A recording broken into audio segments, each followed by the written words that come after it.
Hello बच्चों, आज मैं तुम्हें इस जियो बोर्ड के द्वारा कक्षा 6 का पाठ कोण पढ़ाऊंगी। ठीक है, तो तुम लोग पहले जानते ही हो कि किरण क्या होती है, रेखा क्या होती है और रेखाखंड क्या। ये देखो, ये एक किरण है, ये इसका प्रारंभिक बिंदु है। अगर हम कोई एक और किरण बनाए जिसका प्रारंभिक बिंदु इस पहली वाली के उभयनिष्ठ हो, तो ये किरण और ये किरण, इन दोनों किरणों के, ये पहली वाली और ये दूसरी वाली, इन किरणों के झुकाव को क्या कहते हैं?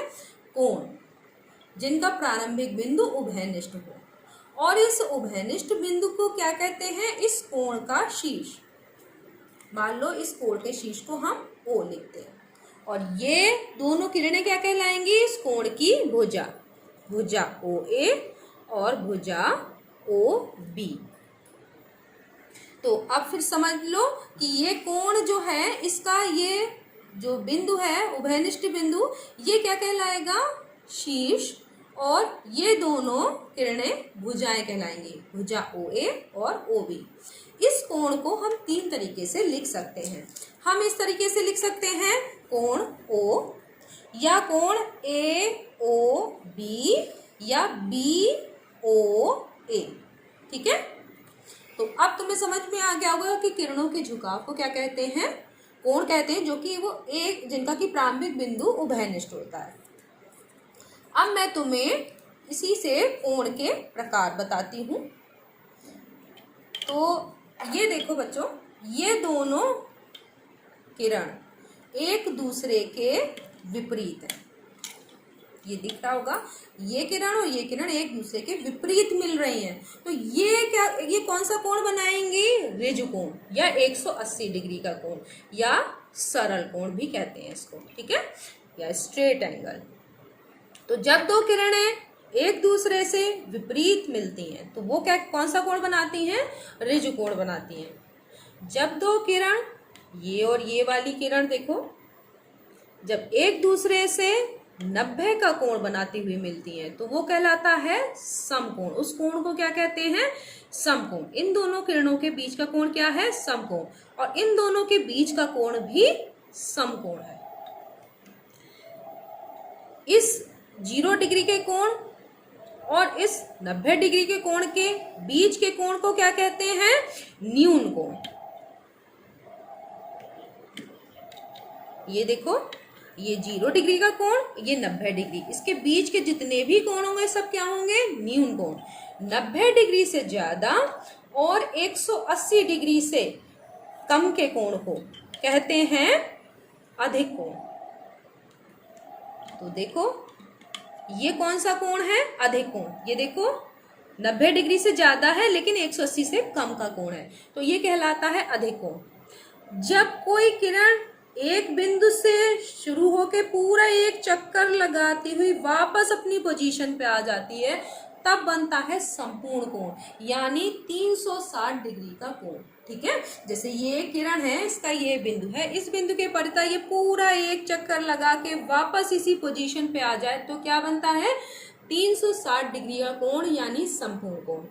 अब 360 डिग्री के कोण से कम और 180 डिग्री से ज्यादा के कोण को क्या कहते हैं? वृहत कोण। तो ये है वृहत कोण, जो देखो 360 डिग्री से कम है और 180 डिग्री से ज्यादा है, तो ये है वृहत कोण। तो अब तुम्हें समझ में आ गया होगा कि सारे कोण कौन कौन से होते हैं, और हम इसको इस घड़ी के द्वारा भी एक बार फिर से दोहराएंगे। मान लो ये घड़ी 12 बजा रही है। अब अगर ये सुई 12 से 3 पर आई तो 12 से 3 के बीच में कौन सा कोण बन रहा है? तो तुम्हें दिखाई दे रहा होगा कि ये क्या है? समकोण है, 90 डिग्री का कोण। यही सुई अगर 4 बजे पे आ जाती है तो कौन सा कोण बन रहा है? अधिक कोण। ये अगर 6 पे आ जाए तो ये बन रहा है ऋजु कोण, यानी 180 डिग्री का कोण। ये अगर 9 पे आ रही है तो देखो 12 से 9 के बीच में कौन सा कोण बनना है? यहां से यहां तक, ये कौन सा कोण है? वृहत कोण। ठीक है, और वापस घूमकर अपनी 12 की पोजीशन पे ही आ जाती। तो इसने एक पूरा चक्कर लगाया, तो कौन सा कोण बन रहा है? 360 डिग्री का संपूर्ण कोण। तो अब कोण समझ में तुम्हें आ गया होगा। अब हम कोणों के जोड़ों की बात करते हैं। तो देखो,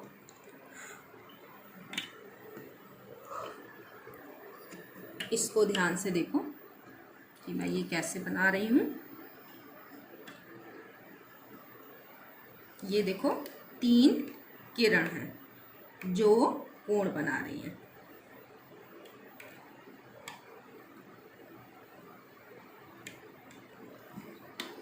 ये देखो 3 किरण हैं जो कोण बना रही हैं। एक कोण देखो ये बन रहा है और एक कोण ये बन रहा है, ठीक है। और इनका उभयनिष्ठ बिंदु, मान लो कि ये उभयनिष्ठ बिंदु है O, और ये किरण है OA, ये किरण मान ली हमने OB, और ये किरण मान ली OC, ठीक है। अब देखो एक ये कोण बन रहा है AOB, दिखाई दे रहा है। दूसरा देखो BOC, दो कोण बन रहे हैं। इन दोनों कोणों के जोड़े कहलाते हैं आसन्न कोण, जिसमें कि शीर्ष बिंदु उभयनिष्ठ हो और एक भुजा उभयनिष्ठ हो। इस वाले कोण में देखो और इस वाले कोण में, दोनों में ही ये भुजा जो है OB वो उभयनिष्ठ है, और ये OA भुजा और OC भुजा ये दोनों इस OB भुजा के विपरीत है, दोनों तरफ हैं। तो ऐसे कोणों के जोड़े कहलाते हैं आसन्न कोण। और आसन्न कोण का ही एक प्रकार है रैखिक युग्म। देखो अगर हम इसको इस दिशा में कर दें, यहां पे C रख देते हैं, अब भी ये आसन्न कोण है क्योंकि इसमें देखो शीर्ष भी O जो है वो उभयनिष्ठ है और OB भुजा भी उभयनिष्ठ है, लेकिन जो दोनों तरफ की भुजाएं वो परस्पर एक दूसरे के विपरीत हैं। तो ऐसे आसन्न कोणों को क्या कहते हैं? रैखिक युग्म। और इसी रैखिक युग्म और इन दोनों जो ये दो विपरीत भुजाएं, इनके बीच में कौन सा कोण बन रहा है? 180 का कोण। तो ये आसन्न कोण क्या कहलाएंगे? रैखिक युग्म। और इसको एक और भी कोण कहते हैं, संपूरक कोण। देखो ये कोण और ये कोण, अगर इन दोनों को जोड़ दें तो क्या है? 180 डिग्री का कोण बन रहा है, यानी AOB और BOC को अगर हम जोड़ें तो ये कौन सा बन रहा है? 180 का कोण। जब दो कोण के जोड़े मिलकर 180 का कोण बनाते हैं तो उन्हें कहते हैं संपूरक कोण। यानी इस कोण का संपूरक कोण ये है और इस कोण का संपूरक कोण ये है। आइए इसको चांदे से नाप के देखते हैं कि ये कितने के कोण बन रहे हैं। तो देखो ये एक कोण, ये इस तरफ वाला कोण 140 का है। अगर इस तरफ का कोण 140 का है तो ये कितने का होगा? ये कितने का होगा? 40 का, क्योंकि 140 और 40 मिला के क्या होगा? 180, ठीक है। अब अगर हम इसको इसी तरीके से एक और देखते हैं आसन्न कोणों का जोड़ा। ये देखो, ये भी तो आसन्न कोण है। ये देखो, क्योंकि इसमें भी O बिंदु उभयनिष्ठ है और O भी भुजा उभयनिष्ठ है। तो देखो मगर इन दोनों आसन्न कोणों का योग क्या है? 90 डिग्री, यानी समकोण। तो ये दोनों कोणों के जोड़े, इन दोनों आसन्न कोणों के जोड़े को क्या कहेंगे? इसका दूसरा नाम है कोटिपूरक कोण। जब दो कोणों का योग 90 डिग्री हो तो वो क्या कहलाते हैं? कोटिपूरक कोण। आओ नाप के देखते हैं इसको। देखो ये एक कोण हमारा 45 डिग्री का बन रहा है। अगर ये 45 का है तो ये कितने का होगा? ये भी 45 डिग्री का होगा, क्योंकि 45 और 45 डिग्री को जोड़ोगे तो 90 डिग्री आ जाएगा ना। तो ये दोनों कोण क्या है? कोटिपूरक कोण। और इनको क्या कहते हैं? आसन्न कोण भी कहते हैं। चाहे वो संपूरक कोण हो चाहे कोटिपूरक कोण, दोनों ही आसन्न कोण है। लेकिन जो संपूरक कोण होते हैं उनमें दोनों कोणों का योग 180 डिग्री होता है और कोटिपूरक में दोनों कोणों का योग क्या होता है? 90 डिग्री। अब एक और रह गया शीर्षाभिमुख कोण।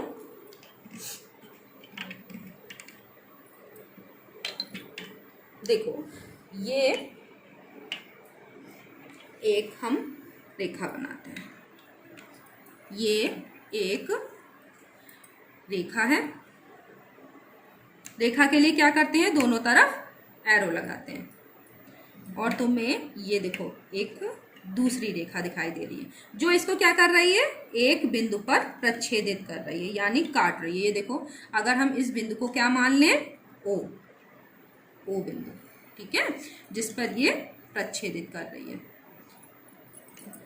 जब किरण बनाते हैं तो एक तरफ एरो का निशान, और जब रेखा बनाते हैं तो दोनों तरफ एरो का निशान लगाते हैं। तो ये दोनों रेखा है, ये एक दूसरे को ओ बिंदु पर प्रच्छेदित कर रही है। क्या यहाँ पर रैखिक युग्म बन रहे हैं? तो देखो, इस तरफ देखो, इस रेखा पर देखो, ओ ये वाली भुजा इस कोण के लिए और इस कोण के लिए उभयनिष्ठ है कि नहीं है? तो ये कोण और ये कोण रैखिक युग्म हुए। इसी तरीके से इस तरफ देखो, इस रेखा पर, तो ये भुजा उभयनिष्ठ है, इस कोण के लिए भी और इस कोण के लिए भी। तो ये कोण और ये कोण रैखिक युग्म हो गए। अगर हम इस तरफ से देखें इस रेखा पर, तो ये और ये कोण रैखिक युग्म है, और इस तरफ देखें तो ये कोण और ये कोण रैखिक युग्म है। इस तरह से 4 रैखिक युग्म बन रहे हैं, ठीक है। और इसी तरह अब एक और कोण भी यहाँ बन रहे हैं। जब दो रेखाएं एक दूसरे को एक बिंदु पर प्रच्छेदित करती हैं तो आमने सामने के कोण जिसकी की कोई भुजा उभयनिष्ठ नहीं हो, देखो इस कोण में, ये ऊपर वाला कोण जो देखो और इस वाला जो नीचे का कोण है, इनमें कोई भी भुजा उभयनिष्ठ नहीं। तो ऐसे कोणों को कहते हैं शीर्षाभिमुख कोण। ये क्रॉस का निशान बनाते हैं, देखो ये वाला कोण ऊपर वाला और ये नीचे वाला, तो ये कौन से है, शीर्षाभिमुख। और ये वाला शीर्षाभिमुख कोण है। तो अब तुम्हें समझ में आया आसन्न कोण क्या है। आसन्न कोण में ही रैखिक युग्म किसे कहते हैं, और संपूरक कोण, कोटिपूरक कोण और शीर्षाभिमुख कोण। तो अगले वीडियो में मैं तुम्हें कक्षा 6 का पाठ लंब और समांतर रेखाएं पढ़ाऊंगी। धन्यवाद।